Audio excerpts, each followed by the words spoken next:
Slice of life. Social media let me rekindle with my long lost exes. Now I can communicate with them on a daily basis. Just the other day, I never knew I had 10 brother. We don't need alarms no more. Our daily roosters are those constant notifications. We need to have control.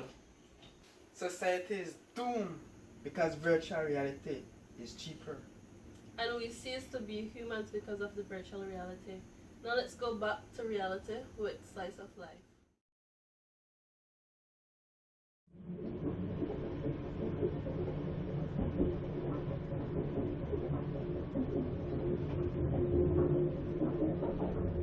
It amazes me that we are all on Twitter and Facebook. By we, I mean adults. We're adults, right? Mommy. But emotionally, we're a culture of 7-year-olds.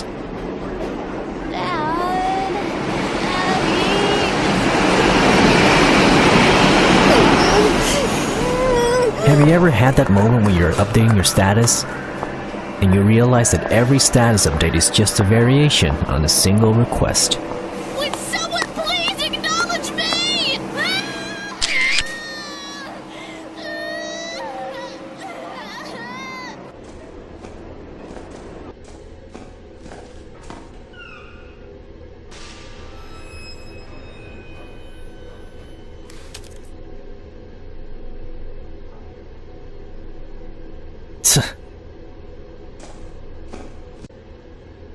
You post it,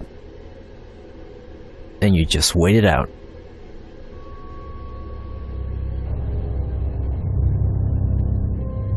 At first, thumbs up appears, and all comments are then read as, "We see you, Mark. We love you, Mark. We care that you are there, Mark." Twitter and Facebook are my techno parents, sating the child in me.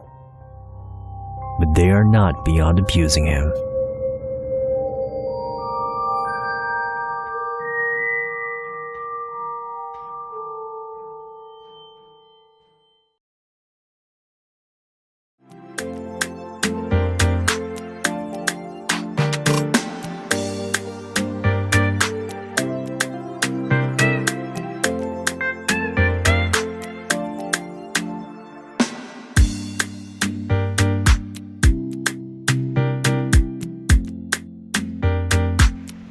Welcome to Slice of Life. Today we'll be talking about social media and the impact it has on Belize. Today's guest we have here, Miss Jacqueline Willoughby, a public servant. So Miss Jacqueline Willoughby, so as you know we'll be talking about social media and impact on Belize. So how are you doing today? I'm okay. Okay, so I have a couple questions I just want to ask to see your view on how the social media affects you. Okay, so the first question is, do you social media or do you use social media? Yes, by social media you mean like Facebook? And Yeah, like that. Facebook, WhatsApp, Instagram. So how much social media do you have? Too much. Facebook, WhatsApp, and Snapchat. That's the other one. Instagram. So what's your purpose for social media? I think social media could be used for good and bad. I personally use social media. I personally use it to get out God's word. I think it's an excellent forum, an excellent platform to tell people about Jesus. So I use it for that purpose, and I certainly use it to connect with people that I haven't seen in a long time. So that's beneficial to you, I believe. For me, yes. Okay, so on the other hand, what's the downfall of it? The amount of garbage posted on it all the time, and the fact that the young children use it and they may shape their views from the misinformation that they see on there. But what do you consider as garbage? Pornographic materials, violent materials, wrong news. That's garbage. And does this downfall or your word garbage affects Belize? That depends. I don't know of any statistics that would say it does, but I can tell you from my line of work that I've observed that young people oftentimes want to emulate what they see on social media. Like, for instance, you look at a lot of pictures and people are throwing up signs. Now, these are purportedly innocent high school students, and they're throwing up signs probably at a party at school. But half of them don't know that most of the signs you throw up on Facebook are gang related. So somewhere down the road you find yourself in some kind of trouble. But why do you do it? Because it makes you feel bigger than you usually are. The second thing I see they emulate is their maturity. People who are in their teens want to be in their 30s. So they're 16 going on 35 because of what they see on social media. That's a negative impact. So it affects the way people think and act in our society. It may well do that. Not in every case, but it will affect you if you think positively, it will affect you if you think negatively. But clearly, we would promote more positivity. But the negativity may even lead to violence. Understand? But the good part about social media is also that it brings out news. It lets you know what's going on in your society. The sad part about that is it doesn't allow people to think. People simply become followers. They make comments without properly reflecting on the issue or what it is they really want to say. Okay, so there have been a drastic change from the 19th and now we're in the 21st century. Well, that depends on what kind of change you're really examining. Because previous to social media, it was the gang movies. It was deportation. And it introduced a gang culture, a violent culture in Belize. In the 21st century, it is social media who has now held us hostage to being unsociable. Half of the people you'll find on any of these social media are not friends in real life. They don't even communicate. They wouldn't even say hi if they were to pass each other on the street. But if something negative shows up on anybody's page, we tend to latch on to that and we tend to miss the positive. So do you believe that parents should take over social media with their children? I think it should be censored. I think children all the way up to high school really should not have a social media page. Do you think that social media affects Belize or impacted it? Well, I think social media does affect Belize. I think it does affect young people. I guess the real question is whether or not it does so positively or negatively. I think it does both ways. It all depends on what it is being used for and how it is being censored. But it does impact how we think, how we behave. Okay. So this is it. So There you have it. There you have it.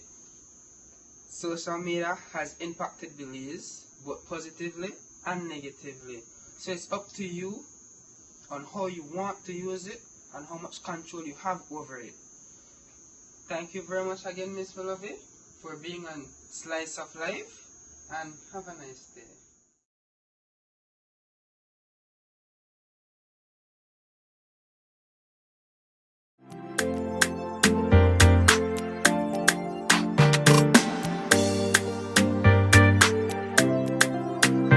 Good morning and welcome to another segment of Slice of Life. As we move forward from our last week's segment on poverty, we start into the topic of social media and culture, how it has impacted Belize. Joining us today we have Siobhan Usher and Jaywin Pandey, sociology students from the University of Belize. Good morning. Good morning. How are you guys doing today? I'm okay. Thank the Lord for waking up me this morning. I'm doing fine. Progressing into today's topic, I know you guys are young adults and social media is a trend in this generation. True. By now we are all aware that social media has had a tremendous impact on culture, businesses, and our world at large. We would like to hear your thoughts on social media. Okay. Well, first we must understand the concept of social media and what it is. So social media is the collective of communication, of online communication channels dedicated to community-based input, interaction, content sharing, and collaboration. And also there are some examples as Facebook, Twitter, Instagram, Snapchat, and Pinterest. Okay, thank you guys for the insight on social media, and we will be right back after this break.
Welcome back to Slice of Life. We jump back into our topic on social media and culture. May I ask how often do you go online, Mr. Pandey? How often do I go online?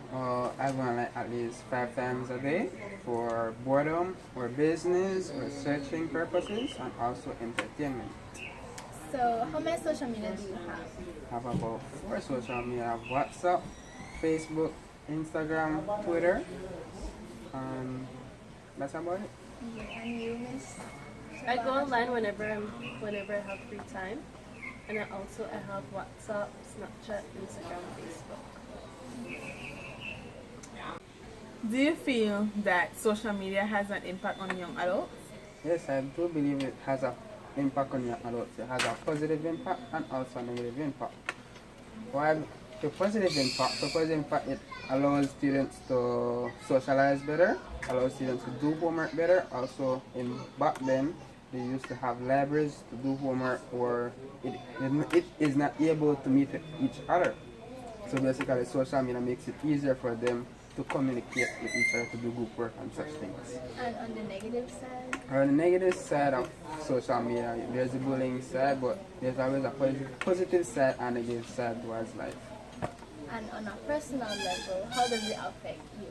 On a personal level, well, for me, it helps me to communicate with my people that are far away.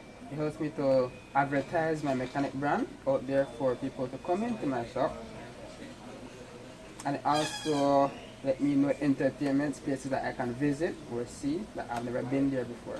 So mostly is a positive side for you. Yeah, okay. Negative. Thank you, Mr. Pandey. Thank you. And for you, Ms. Usher, how do you believe social media has impacted your life? I believe social media has a positive and negative side to my life. The positive, I use social media to communicate with my friends and family, and I also use it to keep up to date with the latest news and what is happening in our society and around the world. And for the negatives, it affects my life because social media affects the amount of time that I actually spend with my family, with that one-on-one with them. Okay then, thank you, Ms. Usher, for sharing that with us. And now let's take a look at what statistics has to say. The figure shows the portion of youths who rely upon social media usage. This shows that the emotional and social growth for millennials is being held by their use of social media choice.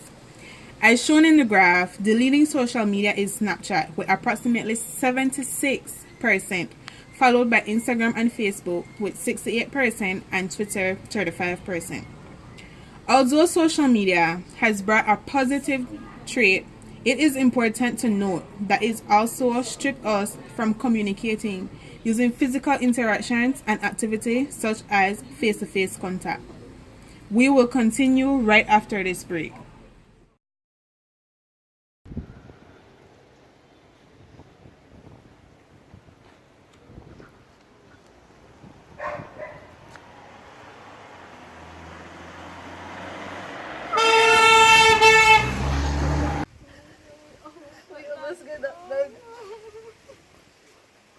Sometimes we have to disconnect to reconnect. Life is real.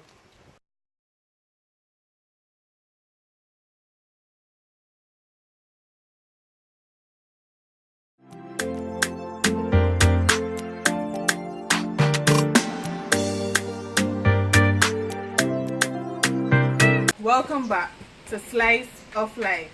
As we continue from where we left off, to add to social media, we have culture. So, how do you think that culture has changed social media, focusing on a beliefs and perspective? That's an excellent question you're asking. But first, we have to start off, what is culture? So, many people take culture as ethnicity or race. However, it contains much more than those. I concluded to a definition or summarize what is culture. It is the way of thinking, acting, and physical objects that forms one way of life. So, you're saying that culture is related to social media? That's right, the behavior of life. Yes, it can be related to three aspects, which is communication, socialization, and change. So let me explain them for you so you can have a better understanding. They both connect us and disconnect us from each other. Firstly, communication. So social media was created for individuals who were separated by different continents, districts, or towns, so they can communicate with each other. And this is whereby popular apps like what we have today, like Facebook, Instagram, Snapchat, were created. And secondly, socialization. Social media gives people example about how to act and present oneself, as well as how not to act and present oneself. When individuals interact with their peers on social media, it affects how individuals adopt their certain behaviors, attitudes, and beliefs from those within a social network. And thirdly, change. This is a byproduct of social media, and this can be political or social. For example, we have the hashtag, the ICJ referendum, and this was created to bring about awareness so individuals can be aware of the issue that we have, and so they can go out and vote in the upcoming referendum. Thank you, Ms. Usher, for that. And now we will show a short clip that will demonstrate what was previously said by Ms. Usher.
media, it is viable to say that social media has changed the way we think and act. Not only has it made it easier to socialize with our friends and family overseas or in foreign country, it has taken away our ability to have a decent conversation with one another without having to let the world know where we are or who we are with and what we are doing. We seek conformity of the population at large rather than being ourselves. And do you think that there's a way we can control the use of social media? Yes, there are ways that we can control the usage of social media. Okay, and Mr. Fanny will be giving you some ways on how we can use that. Okay, according to my researches I've done so far, there are about 6 steps you could do that could help you control yourselves. Well, the first one is be selective in your response. So don't feel like you have to respond to every message that is coming in or to any comment or situation that is happening. Next one is stop worrying about missing out. Not because you're on social media all the time, that means you're not missing out. You have to enjoy a reality of life because you're not missing nothing on social media as much. So give more attention to your life, to your friend, to your pet, and to your spouse and social media itself. Thirdly, there is social media is a distraction. Don't let it be a distraction to your life. Turn off the notification of every likes you get or comment or to any share or tag you have been tagged to any pictures or posts on Facebook, Snapchat, Instagram, or any other social media you have. The fourth step is be limit. Set your limit. Where you can have time, you could use your phone or any social media. If you have homework, do your homework. Set your time. You're going to do social media for like 30 minutes, 50 minutes, 10 seconds. Just set your time and go by it. There's also don't be a fool. So don't take everything you see on social media as a face value. So understand the main points by not misleading because they present only the partial view of others' life. So not because you see them in a picture, look like they're hiking, that means they're hiking. They could stop at anywhere and just take a picture of a mountain or a selfie and assume that they're hiking. So don't be fooled by everything you see. Lastly, remember you're living, meaning you're in reality world. So don't be addicted to the digital world. And those are some of the 6 steps you could take to control yourself on using the social media. Thank you so much. Thank you very much. And we want to thank you guys for joining us for the show this week. And for all our listeners and our viewers, we ask that you join us next week for another segment of Slice of Life.